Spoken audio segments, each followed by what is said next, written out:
Welcome to Mastering Self-Forgiveness for Brighter Living. My name's Jennifer. I'm an intuitive soul coach. I see the world through an energetic and spiritual perspective, and it's my intention today to help you learn how to let go of the past so you can live a more joyful and vibrant today. You know what most of my clients are really good at? Beating themselves up. They live under the burden of guilt and shame and regret. They tell me how they should have done this or they should have done that. They give me a long list of if-onlys, imagining scenarios how life could have played out. But none of that changes the fact that the past cannot be changed. You see, it doesn't matter how big or small the mistake or the regret is. All that matters is that they're beating themselves up over something that they cannot change. As the reality of what happened and the acceptance starts soaking in, another question forms. So what now? What's to be done? It's not about changing the past. It's about changing your relationship with it. You take the most powerful, positive step forward. You forgive yourself. If you're beating yourself up for something that you can no longer change, you're doing more harm than good. It's time for a big dose of self-forgiveness. This course will illuminate a more comprehensive understanding of self-forgiveness and give you step-by-step tools to compassionately let go of your past regrets.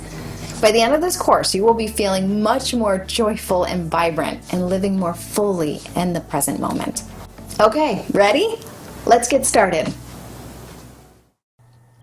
Self-forgiveness is absolutely crucial for living well. Not only that, it's necessary for spiritual growth and the evolution of your consciousness. It impacts the level of joy in your life and the love that you let in. It plays a role in your physical health, your stress levels, the amount of money you make, and the quality of relationships in your life.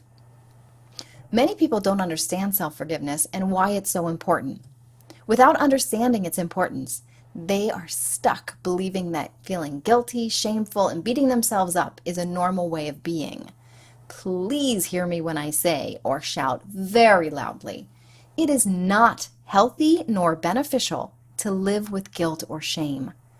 It's not okay to beat yourself up. Why not? Well, here are just a few ways that guilt and shame impact your life. They create self-punishment and self-sabotage. They lower your love energy levels. They decrease your capacity to receive love. They smother confidence, joy, and self-expression. They increase depression. They attract lower frequency relationships. They zap energy and deteriorate your physical health. They make life not a joy to live. They negatively impact self-trust, they lower your frequency, and so much more. So how do you move past this long list of total bummers? The antidote is self-forgiveness. Self-forgiveness is a kind of self-love. It's a powerful healing technique that uses high-frequency energy called love. The unique thing about this technique is that it can't be done by just anyone. In fact, no one else can do it but you. You don't believe me? Well, have you ever been forgiven by someone only to still feel guilty and beat yourself up over it? Or have you ever thought that God, the universe, divine source, fill in the blank, has forgiven you, but you haven't let yourself off the hook yet? That's because others' forgiveness is not actually the most important kind of forgiveness. It doesn't truly set you free of past mistakes or regrets. You can't look outside yourself to be forgiven, or for a healer to heal you, or even the divine to absolve you. Self-forgiveness is about becoming your own master healer, your own compassionate best friend. And when you do, your life will become buoyant with light and joyfulness. You'll no longer suffer under the weight of guilt and shame and past regrets. Self-forgiveness sets you free. Here are some more benefits of self-forgiveness.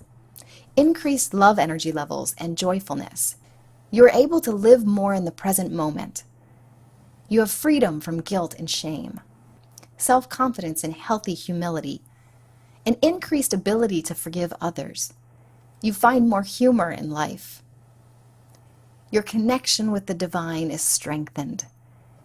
You have more compassion. You have higher energy levels, improved physical health, greater abundance, and more. Hopefully you're truly hearing me and ready to sincerely open to the idea of forgiving yourself for any past mistakes and regrets. If you truly want the best life possible, it's time to embrace forgiving yourself. And remember, no one can do that but you. So in the next lesson, you'll be exploring some limiting beliefs around self-forgiveness. Ready to bust some common self-forgiveness myths? Let's do it. Okay, self-forgiveness superhero, that's you. Let's see if you're holding on to any limiting beliefs around self-forgiveness. If you are, it'll cause resistance to letting go of the past and truly forgiving yourself. Here are a few common myths I hear from my clients. Myth: if I forgive myself and let it go, I may do it again. The truth is, you don't need to punish yourself in order to learn a lesson. Sometimes we do something that results in feeling embarrassed, ashamed, and remorseful. We know that deep down we never want to repeat it. So subconsciously, we decide the best way to not repeat our mistake is to never forget it.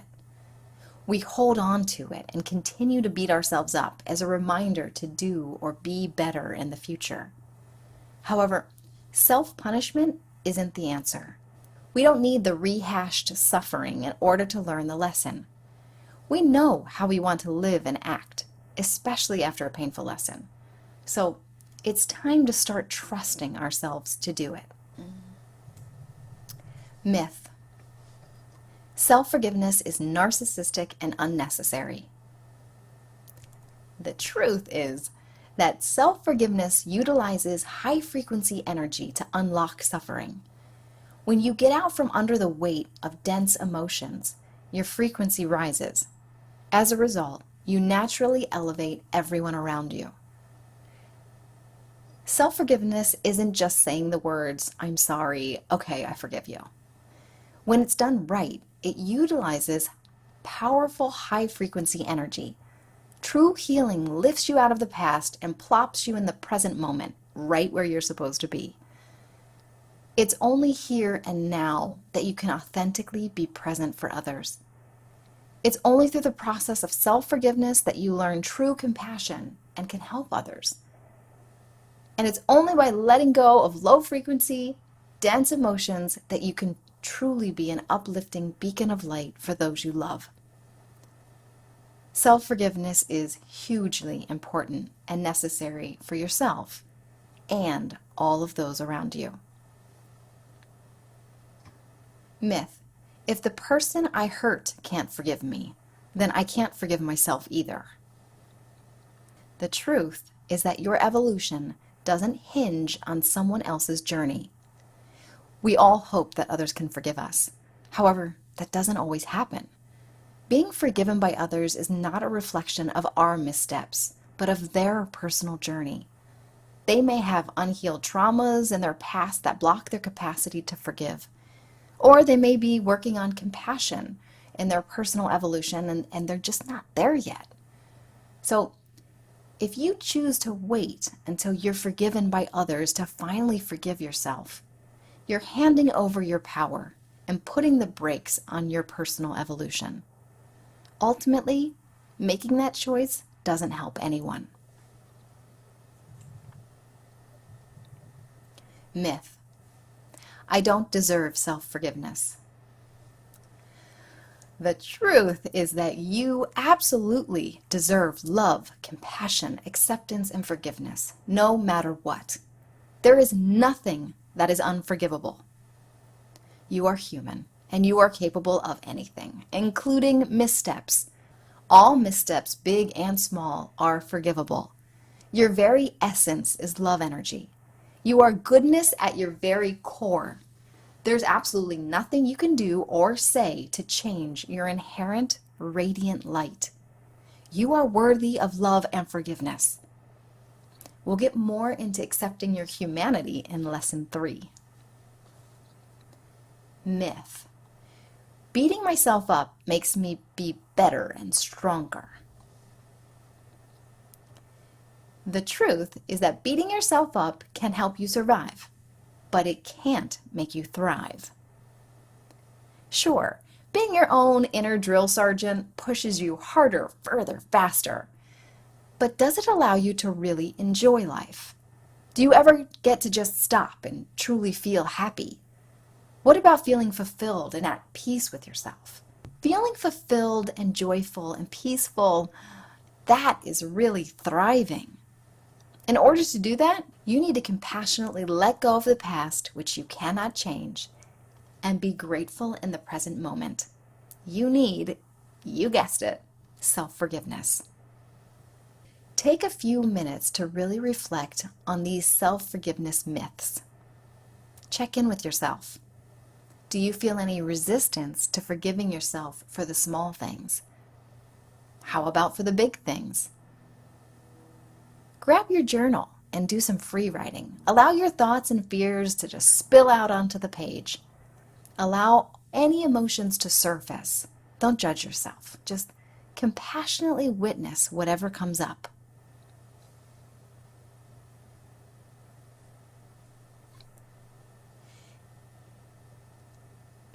In the next lesson, you'll learn about the energetic impact of withholding forgiveness from yourself.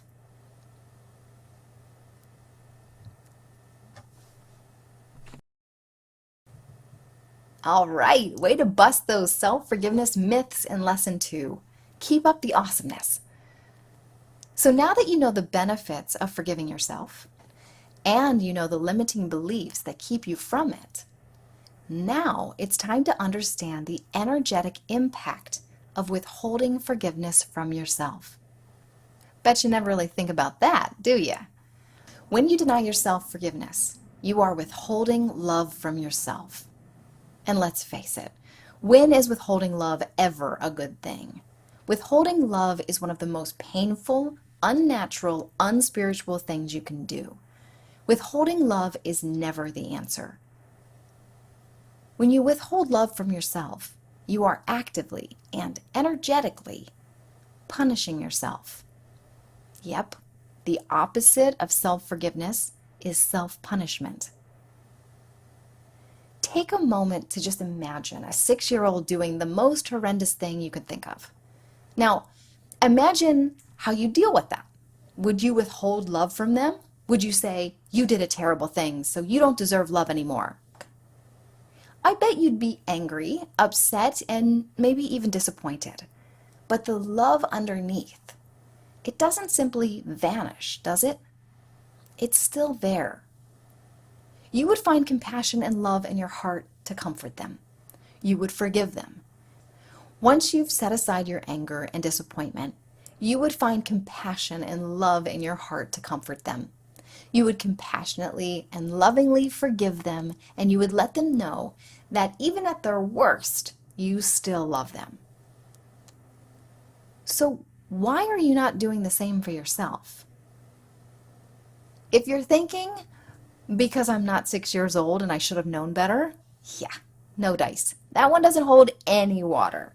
You can compare your intellect to a 6-year-old's all day long, but that's not what created your quote-unquote unforgivable misstep. Nope, it was the vantage point you had in that moment. It was the level of your consciousness. It was curiosity. It was the pain from a lack of love, an emotional reaction, the desire to be loved, accepted, and appreciated. It was one, all, or a combination of these, which is quite similar to the 6-year-old situation. And you know what it wasn't? Malicious. It wasn't evil or mean-spirited either. And if you think it was, you haven't gotten to know yourself yet. I've never met a person in my life that didn't have good intentions, no matter how interestingly the actions were that they took. Everyone is doing the best they can from their current state of consciousness and the weight of their personal pain. including you. But you need to know that to be true for you. Don't take my word for it. Really dig deep. Ask yourself, why did you do what you did? Get real honest with yourself. Go on, I'll wait. You can pull out your journal and pause the video now and do some free writing. But then, after you get a grasp on your motivation, ask yourself, do I really need to keep punishing myself for this? Because when you withhold love from yourself, it creates a devastating energetic tsunami. Enormous blockages form in your chakras. They become slow and sluggish and compromise your energetic flow throughout your whole system. Then your love energy levels tank and take your frequency with it. You start attracting dense, low-frequency people and situations into your life. Desperately, unable to generate your own love energy, you seek it from outside of yourself. This often results in unfulfilling, codependent relationships or low-frequency partnerships. Or, under the weight of your guilt and shame, you simply won't be able to accept the love that others want to give you. A lingering emptiness and sense of unfulfillment festers in the gaping hole where love energy once inhabited. And no, I am not being dramatic. Denying yourself love for anything you've done is simply too harsh. Instead, imagine a 6-year-old deep down inside you that is terribly upset at something they've said or done. They're angry at themselves and crying in pain. What do? Go pick them up. Hug them. Tell them there's nothing that he or she could ever do that would make you stop loving them. When you give yourself the sweet love you deserve, everything changes. Your love energy levels rise and you start attracting high-frequency people and situations. You feel full, fulfilled, and happy. You radiate love and compassion, lifting up all those around you. Okay, are you with me yet? I hope so. In the next lesson, you'll learn how to let go of perfectionism and embrace your humanness. See you there. Way to investigate your true motivation and get your love energy flowing again by honoring your inherent goodness. I believe in you, and I know you deserve to forgive yourself. In this lesson, you'll learn a bit more about what it means to be human. I'll challenge you to let go of your ideas of perfection and instead open to a messier, more complex and colorful expression of life. Cue the human. First, quick question for you. Are humans perfect? Or rather, do you know any perfect humans? I didn't think so. Now check in with yourself. Are you human? By acknowledging that you're human, you are therefore acknowledging that you are imperfect. Okay, whew. Glad we got that whole perfection thing out of the way. And if you just realized you're not actually perfect and you're going to make mistakes, I'd like to joyously welcome you to the human race. No, but in all seriousness, sometimes it's hard to remember that we are not an all-knowing, all-perfect demigod free of desires, reactivity, and judgment, who can do no wrong. And if we make a mistake, big or small, it can feel like we're a huge, hurtful, embarrassing failure monster. But I'm here to remind you that you're not. You're just human. And it's okay to make interesting decisions and experience their consequences. It's even okay if you need to do the same thing a few times before it genuinely registers on a deeper level. No matter what you do or say, you are not bad, unlovable, or unworthy. You're just human, doing the best you can from the current state of your consciousness and the weight of your personal pain. We all are. Here's a pretty strict rule I have with my clients and myself. The today you doesn't get to judge the past you, even the yesterday you. You are infinitely wiser looking back on any situation than experiencing it in the moment. You did the best you could with where you were at the moment in your personal evolution. Your interesting decisions are just that, interesting decisions. They do not define you. You are not your decisions. You are a far more infinite and bright being than merely a series of interesting decisions. So, it's time to cut yourself some slack. You are not perfect. You are perfectly imperfect. You are made of love energy and totally worthy of love and forgiveness. In the next lesson, I'm going to take this even a step further and introduce you to Earth School. Okay, you perfectly imperfect human you. I am so proud of you for sticking in here with me as we explore the many facets of self-forgiveness. In this lesson, you'll take your self-forgiveness journey to another level. It's not about letting yourself off the hook and just moving forward. It's about evolving. What do I mean? Let's jump in. Have you ever heard the saying, life isn't happening to you, it's happening for you? Ugh, how I wish I could claim coining this line, but I didn't. I read it somewhere. It succinctly points at the possibility that there's a greater context for experiencing life. Well, what does that mean? Imagine if Earth was more than just a planet containing life. What if it was a school where souls go to learn lessons and explore facets of human experience? Maybe souls need a place to grow and balance karma. Could that possibility exist?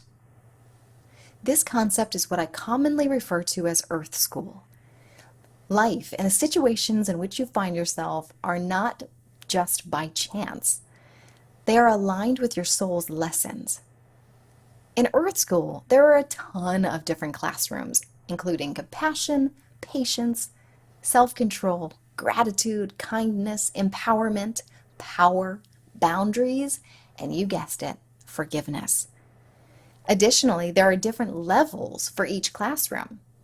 Your friend could be in Patience 101, while you're currently getting your PhD in forgiveness. You see, each soul is completely unique.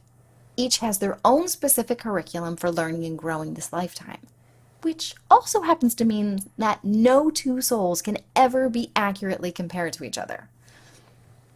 In order to pass this exam to graduate to the next classroom, you have to learn from your experiences in Earth School. When you do this, you evolve. You gain greater perspective, you open your heart and grow in compassion and humility. You may learn how not to abuse power, how to have healthy boundaries, or how to express kindness to all of creation. When we view life from the perspective of Earth School, then everything becomes a lesson. Life is not happening to you, it's happening for you. Even really great students get wrong answers from time to time. They don't know everything. They're not supposed to. They're in school to learn. So here's my proposal. Instead of just beating yourself up over something in the past that you cannot change, or replaying it in your mind and creating suffering by withholding love from yourself, what if you chose to evolve?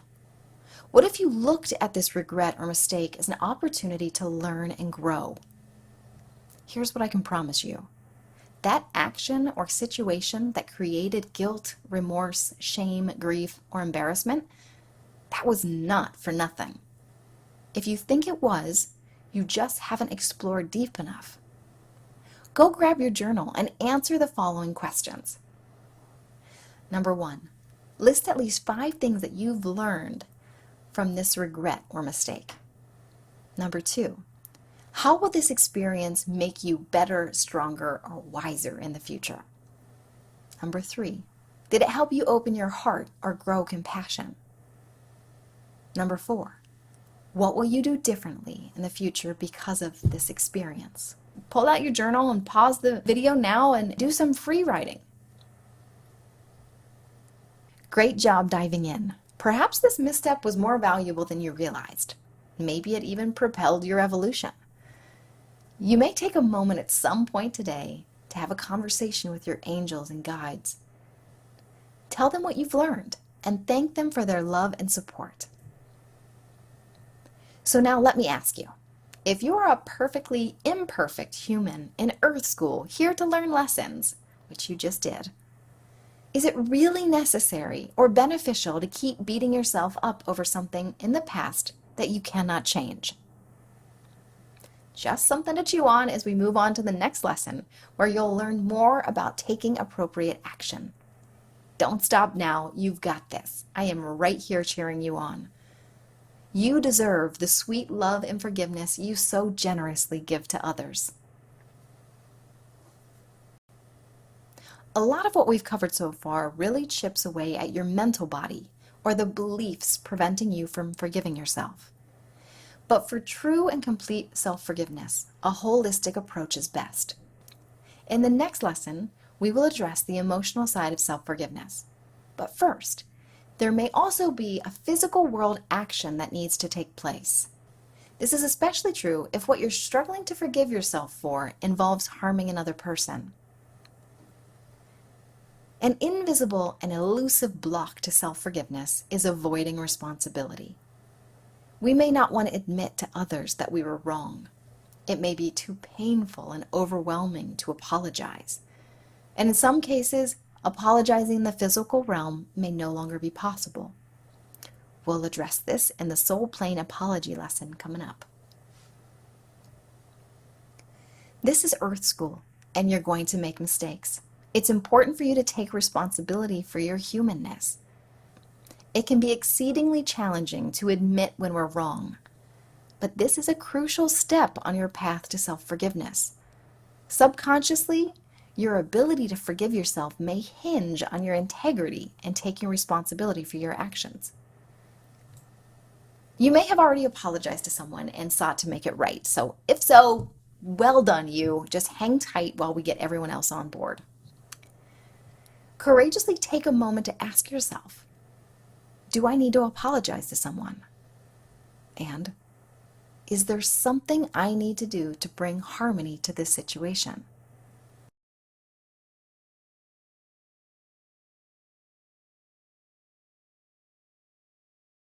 If you've realized that you bravely need to offer an apology to someone, consider your method of communication. Tune into your highest good and determine if it's best to apologize in person, over the phone, in a handwritten letter, in an email, or on the soul plane.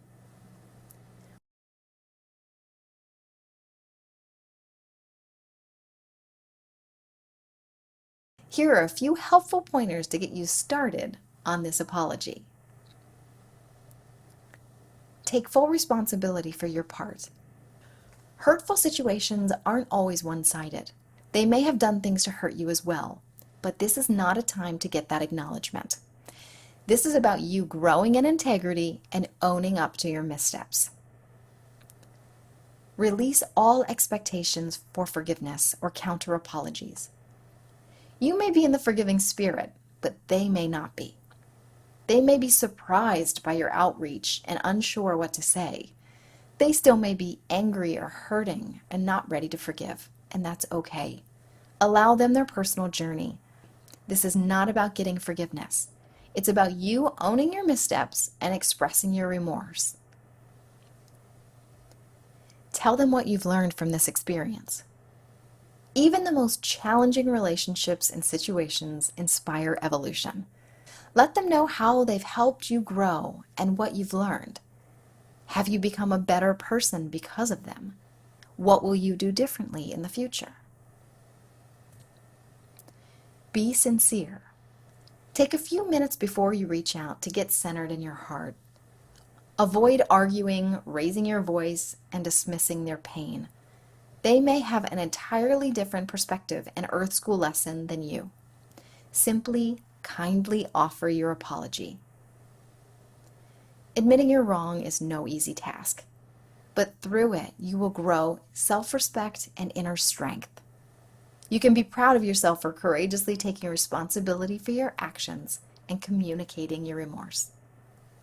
Through this process, your energy starts flowing more. The bottled up pain and self-punishment energy starts transforming and going someplace useful. Take a deep breath. Give yourself a big, loving squeeze. Be proud of yourself. You're doing it. You're letting go and evolving. In the next lesson, you'll learn how to make a powerful and vital apology to yourself. Grab a box of tissues and meet me in the next lesson. You're doing great. Wow, look at you. You have come so far over the course of the last 8 lessons. Take a moment and check in with yourself. Have you released any of the resistance to forgiving yourself? I sure hope so. You and your inner child deserve love, not punishment. Congratulations at being at an entirely new place within yourself.